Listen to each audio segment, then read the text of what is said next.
좋은 책 속에서 행복을 캐내어 우리의 인생을 행복한 향기로 가득 채워가는 해피 카페. 오늘도 찾아주신 여러분 반갑고 감사합니다. 저번 시간에 이어서 존 비비어 목사님의 책 관계를 함께 읽어보며 우리가 살면서 받은 내면의 상처들을 치유하고 나아가 우리의 마음의 진정 평안을 얻는 방법을 함께 배우고자 합니다. 지난주에는 용서하라가 주제였는데요.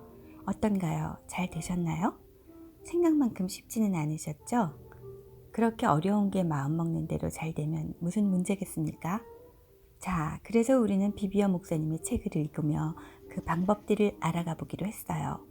제 1장의 제목은 제가 상처를 받았다고요? 이네요.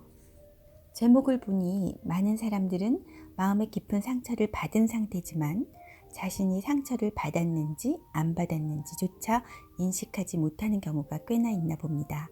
하지만 만약 본인이 상처를 인식조차 하지 못한다면 그것은 괜찮은 것 아닌가요? 정말 괜찮은 것일지 책을 읽어보도록 하죠.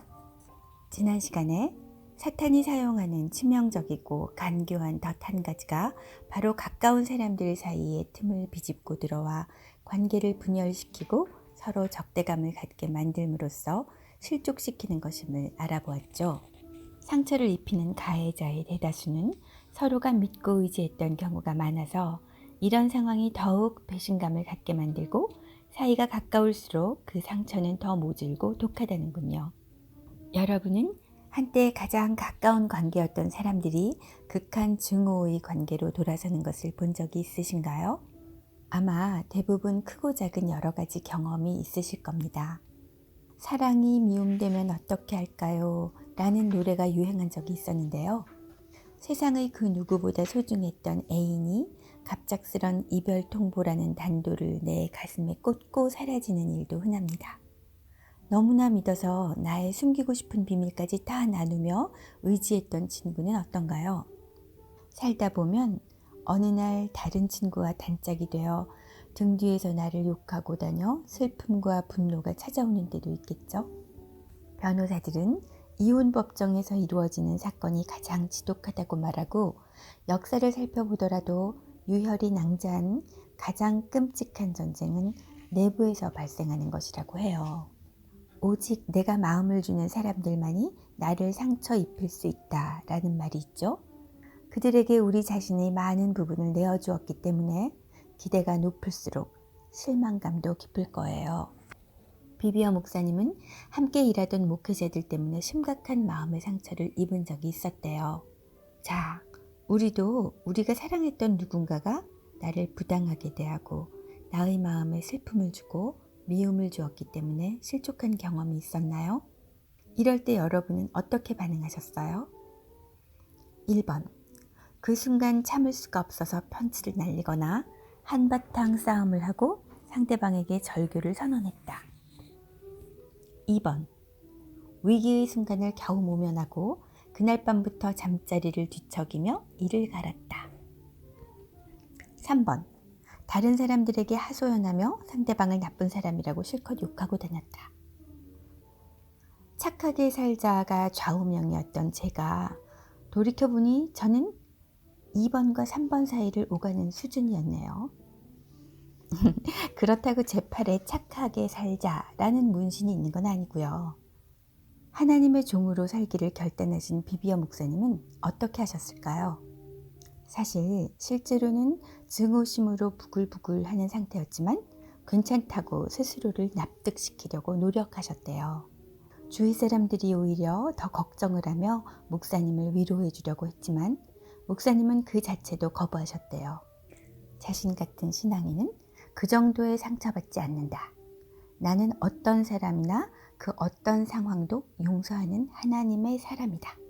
이런 것을 보여주기 위해서였겠죠. 남에게 보여짐만이 아니라 자기 자신에게도요. 하지만 그 이후로 상대방을 자연스럽게 마주할 수도 없었고 그 사람의 이름을 들을 때조차 미움이 요동쳐서 잊어버리자, 그것이 최선이다. 이렇게 안간힘을 쓰셨대요.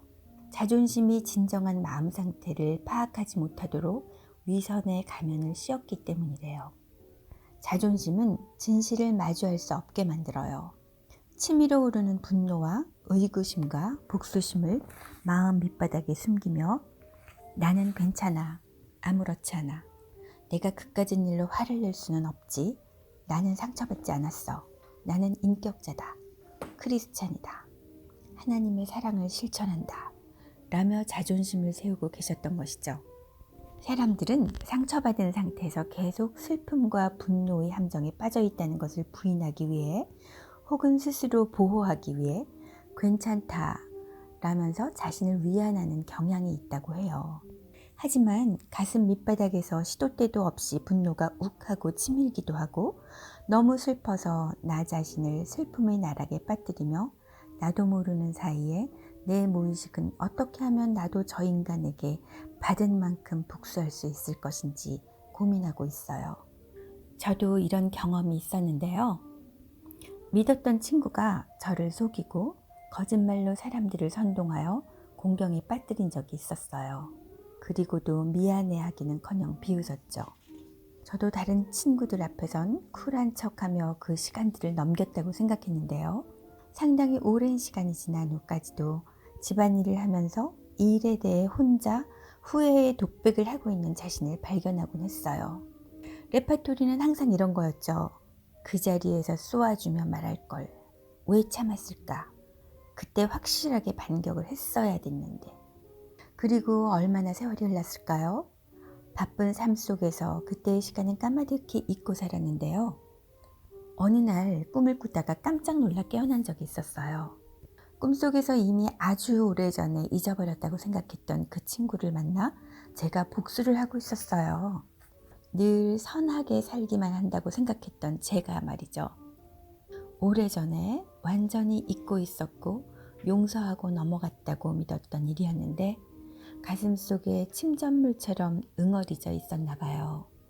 깨고 나서 이것이 꿈인 것에 안도하고 인간은 누구나 막다른 골목에 이르면 이렇게 잔인해질 수도 있겠구나. 지금의 내가 착한 사람으로 위장하며 살고 있는 것은 내게 막다른 환경에 처하지 않도록 좋은 길로만 인도하신 하나님의 크신 은혜구나 하는 것을 깨달을 수 있었어요. 예수님은 사탄의 속임수에서 벗어날 수 있는 또 하나의 방법은 자신을 정확히 보는 것이라고 말씀하셨어요. 그래서 예수님은 안약을 사서 눈에 발라보라. 계시록 3장 18절에서 이렇게 말씀하고 계세요. 자존심이라는 갑옷을 벗어버리고 연약한 너 자신의 실제 상태를 보아라 라고 하신 거죠. 자, 이제 나는 주위 사람으로부터 부당한 대우를 당해서 상처받았지만 괜찮아. 이 정도쯤은 내가 이해할 수 있어 하면서 문제를 회피하고 상대를 피해 도망다니거나 잊어버리려고 애쓰거나 하지 마시고요. 혹은 나도 똑같이 갚아주겠노라 복수하려고 애쓰거나 하지 마시고요. 상처받은 그 마음 그대로 모든 것을 다 아시는 하나님께 아뢰어 보는 것은 어떨까요? 왜 저들은 나를 괴롭힐까요? 저는 상처받았어요. 억울해요. 저는 어떻게 해야 할지 모르겠어요. 하면서 하나님께 도움을 청해보는 건 어떨까요? 실족하게 하는 상황에 잘 대처하지 못하면 비탄, 분노, 원환과 같은 안 좋은 죄의 열매를 자꾸자꾸 맺게 됩니다. 상처와 고통은 심리적 장애를 가져오게 되고 그로 인해 사람들은 자신의 잠재력을 완전히 발휘하지 못하게 됩니다. 시험과 연단의 풀무불이 없는 곳에서 우리의 어둡고 악한 성품은 보다 쉽게 그 정체를 숨길 수 있습니다. 풍요롭고 편안한 생활 속에서는 사악한 사람이라도 친절하고 관대해질 수 있죠. 하지만 어떤 사건으로 인한 연단의 풀무불에 들어가게 되면 그 불순물들은 결국 표면 위로 떠오르게 돼요. 그래서 예수님은 계시록 3장 18절에서 내게서 불로 연단한 금을 사서 부유하게 하라고 말씀하셨는데 사탄이 우리를 빠뜨리고 싶어하는 실족의 위기를 예수님의 재련에 자신을 맡김으로써 진정한 성숙과 성령의 열매를 맺는 절호의 기회로 바꾸어 버리는 것입니다. 정련된 정금과 같이 여러 가지 성령의 열매들을 맺게 되는데요. 그것은 사랑, 기쁨, 화평이 있고 진정으로 부드럽고 고귀한 마음의 사람으로 다시 태어나게 되는 것이에요.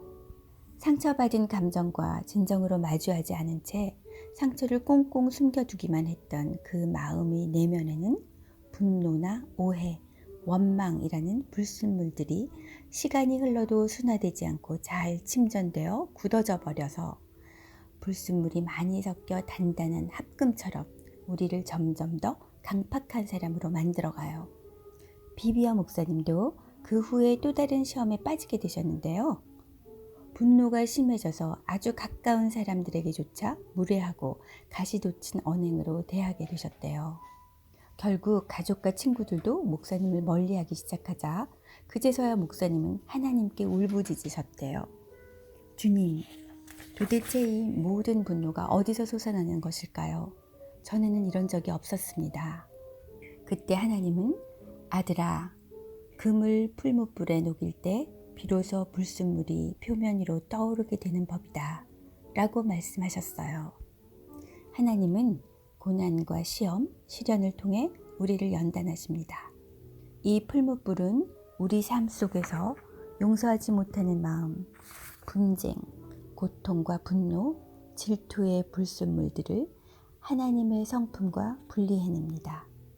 비비어 목사님이 자존심을 버리고 자신의 연약함과 고통을 인정한 후에 하나님께 도움을 청하며 기도했을 때 하나님은 목사님의 기도에 이렇게 응답하셨다고 해요.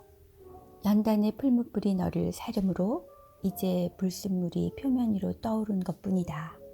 그동안 감춰져서 보이지 않았겠지만 나에게는 항상 너의 연약한 모습들이 보였다. 그러니 이제 너의 미래를 선택해라.